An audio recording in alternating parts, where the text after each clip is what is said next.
Errors and uncertainty in measurement, जैसे हम किसी भी फिजिकल क्वांटिटी की मेजरमेंट के हवाले से बात करते हैं तो फिर हमें बेयकीनी की जो कैफियत पैदा हो जाती है वो बेसिकली अनसर्टेनिटी कहलाती है और वही फिर जो एरर का मूजिब बनती है। यानी जैसे अगर मैं फिजिकल क्वांटिटीज की मेजरमेंट के हवाले से लेंथ की बात करता हूँ, ये भी एक फिजिकल क्वांटिटी है। अब फर्ज करें ये मेरे पास कोई ऑब्जेक्ट है जिसकी लेंथ मैंने मेजर करनी है और मैंने देखा कि एक स्केल पर जब मैं इसे इस तरह से इसकी मेजरमेंट करता हूँ तो इसकी लेंथ जो है वो 2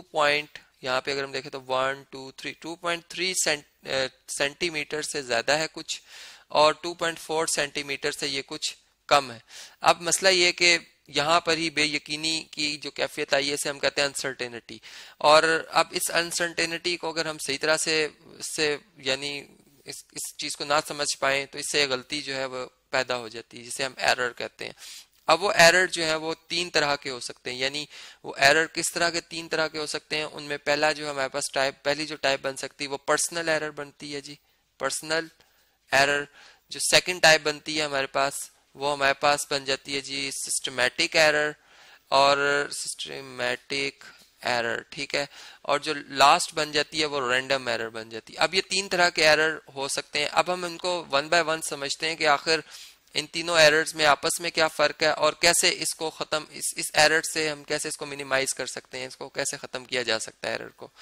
तो सबसे पहले हम पर्सनल एरर की बात करते हैं जो कि पर्सन से रिलेट करती है, यानी जो बंदा इस कैलकुलेशन को कैलकुलेट कर रहा होगा। जैसे फर्ज करें मैं ये बात करता हूं कि हमारे पास अगर एक सिंपल पेंडुलम है, ठीक है, और हम एक एक्सपेरिमेंट परफॉर्म कर रहे हैं, इसके साथ धागा बांध दिया हमने दीवार छत के साथ और एक दूसरे सिरे पे एक मैस बांध दिया।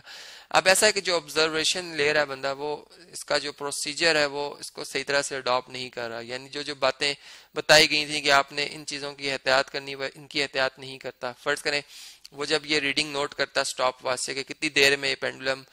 इस ए पोजीशन से बी पोजीशन पे आता है, फिर बी से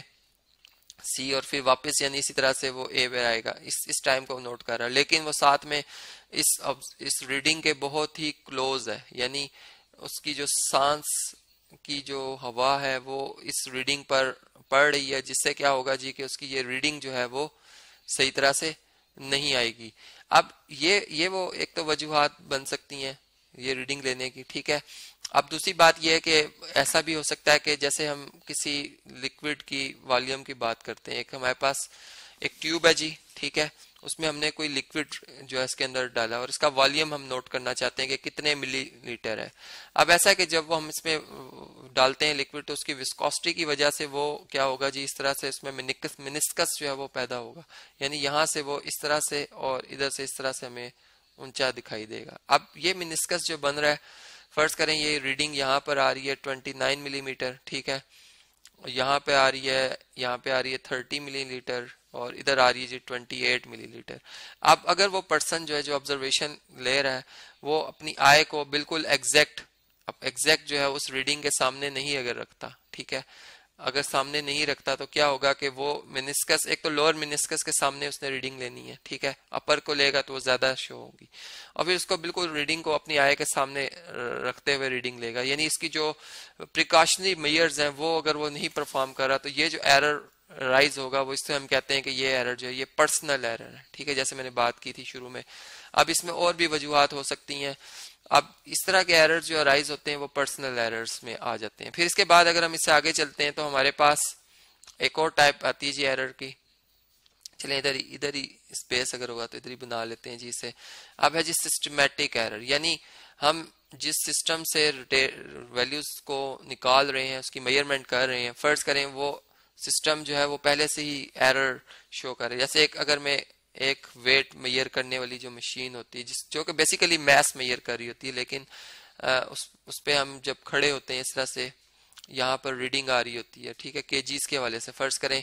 70 केजी किसी का मैस आ रहा है, लेकिन अब क्या होगा कि अभी हम इस पे खड़े नहीं हुए और हम देख रहे हैं कि इसके ऊपर जो है वो 2 केजी या 5 केजी मैस शो हो रहा है, इसका मतलब कि इसमें एरर है। अब ये एरर जो है बेसिकली ये एरर इसको हम कहते हैं ये सिस्टमैटिक एरर, और ये चूंकि ज्यादा वैल्यू शो कर रहा है इसलिए हम कहते हैं कि ये पॉजिटिव जो है वो एरर है, यानी जीरो एरर है, ठीक है, इसे जीरो एरर का नाम दिया जाता है, पॉजिटिव जीरो एरर है। और इसको जो भी हम जब इस पे खड़े होंगे, फर्ज करें अब हम इस पे खड़े हो जाते हैं, तो हमारा जो अब इस पे वजन आता है वो 72 kg आता है, तो हम कहेंगे कि हमारा जो असल जो मैस है वो 70 kg है, ठीक है, जबकि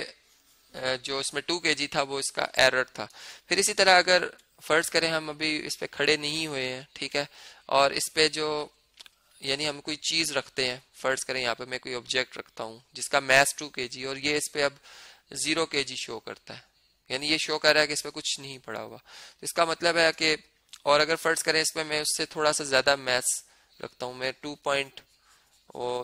kg रख लेता हूँ, 3 kg, मुझे पता है इसका मैस 3 kg और यहाँ पे 1 kg शो हो रहा है, तो इसका मतलब इस दफा जो एरर है वो नेगेटिव 0 एरर है, यानी ये कम वैल्यू शो कर रहा है, ये नेगेटिव 0 एरर है, ठीक है, इसको हम यहाँ पर लिख देंगे। और अब हम जब अपना प्रैक्टिकल परफॉर्म करेंगे तो हम इस वैल्यू को जो कि नेगेटिव 0 एरर के तौर पर हमें पता चल रही है, जो कितनी है जी 2 kg है, हम इसको यानी प्लस कर देंगे, ये चूंकि कम वैल्यू आ रही है, यानी हमारा जो फर्ज करें इस केस में जब हम इस पे खड़े होते हैं तो हमारा जो मैस आएगा वो शो होगा जी 68 kg, ठीक है, जबकि 2 kg इसमें एरर था जो कि नेगेटिव 0 एरर था, तो हमारा जो मैस बनेगा वो कितना बनेगा जी, हम इसमें लिखेंगे 2, इसमें kg ऐड कर देंगे तो 70 kg ही आ जाएगा रिजल्ट। तो इस तरह से अब इसमें और भी वजूहत हो सकती हैं सिस्टमेटिक एरर, यानी अगर हमारा डिवाइस कोई वर्नियर कैलिपर है या अगर कोई और इस तरह का इंस्ट्रूमेंट है जैसा स्क्रू गेज वगैरह, तो अगर उस स्क्रू गेज को आपने सही तरीके से उसका एरर नहीं चेक किया हुआ, ठीक है, तो आपके जो वैल्यू उसमें करेक्ट वैल्यूज नहीं आएंगी, वो उसमें कोई ना कोई एरर रह जाएगा और जिसको हमें जो है वो इस सिस्टमेटिक एरर की वजह से, 0 एरर की वजह से उसकी करेक्शन जो करनी पड़ेगी। इस तरह से हमने देखा सिस्टमेटिक एरर तो ये भी है। फिर जैसा पर्सनल एरर की बात करें थे तो इसमें एक बात और भी ऐड हम कर सकते हैं कि पर्सनल एरर में ये भी है कि एक बंदे को ये नहीं पता कि कौन सा इंस्ट्रूमेंट किस एक्सपेरिमेंट के लिए ज्यादा मौसर है, यानी फर्ज करें एक छोटी सी बॉल है और इसका डायमीटर मालूम करना है और बंदा स्केल से इसका डायमीटर मालूम कर रहा है, तो ये उसने इनअप्रोप्रिएट डिवाइस सिलेक्ट किया है इस मेजरमेंट के लिए, जबकि इसके लिए अप्रोप्रिएट जो डिवाइस है वो स्क्रू गेज हो सकता है। तो इस तरह से हमने देखा कि जो पर्सनल एरर है वो जो है वो पर बंदे की अपनी जो है वो इनएक्सपीरियंस होने की वजह से आता है, जबकि जो सिस्टमेटिक एरर है वो बंदे की इनएक्सपीरियंस्ड इसमें वजह बन सकती है, यानी हम यूं कह सकते हैं कि उसको ये नहीं पता था कि 0 एरर लेना या नहीं लेना, लेकिन इसमें सिस्टमेटिक यानी जो आपका जो सिस्टम है, जो आपका डिवाइस है, उसका ज्यादा रोल होता है, मेन रोल उसी का होता है। फिर इसी तरह अगर हम थर्ड जो एरर की अगर बात करते हैं तो हमारे पास जो थर्ड एरर आता है टाइप का वो रैंडम एरर आता है। अब रैंडम एरर क्या होता है जी कि आपने एक एक्सपेरिमेंट स्टार्ट किया और उस वक्त जो टेम्परेचर था फर्ज करें उस आपने जो रीडिंग पहली ली वो 15 डिग्री सेल्सियस पे ली है, ठीक है, और जब आप सेकंड, ये आपकी फर्स्ट रीडिंग है, ठीक है, आप जब सेकंड रीडिंग लेते हैं तो टेम्परेचर जो होता है वो फर्ज करें 21 डिग्री सेल्सियस पे आ जाता है। अब क्या होगा कि आपकी रीडिंग में जो एक मामूली सा इस टेम्परेचर में इंक्रीज होने की वजह से फर्क आएगा, वो पहली आपकी जो मेजरमेंट है वो सेकंड ऑब्जर्वेशन, यानी पहली ऑब्जर्वेशन आपकी ये पहली है जी और ये आपकी सेकंड ऑब्जर्वेशन ये मैच नहीं करेंगी, तो इससे आपकी जो प्रिसीजन है उसमें फर्क पड़ेगा और जिससे फिर एक्यूरेसी पे भी फर्क पड़ता है, एरर अराइज हो जाता है। तो ये एक वजह। फिर इसी तरह हम अगर इलेक्ट्रिक करंट की बात करें कि आप एक सर्किट में वोल्टेज अप एंड डाउन हो रहे हैं, अब क्या होगा कि आप एक रीडिंग लेते हैं तो वोल्टेज थोड़े से कम थे, अगले में थोड़े ज्यादा हो जाते, उससे भी आपकी जो है रीडिंग जो कि फिजिक्स के हवाले से उसमें फर्क आ जाएगा। तो इस तरह से हमने देखा कि एरर्स क्या होते हैं, अनसर्टेनिटी क्या होती है, क्यों ये किस तरह से ये यानी किन वजूहात पर ये बनती हैं और फिर कि एरर्स किस किस टाइप के हो सकते हैं।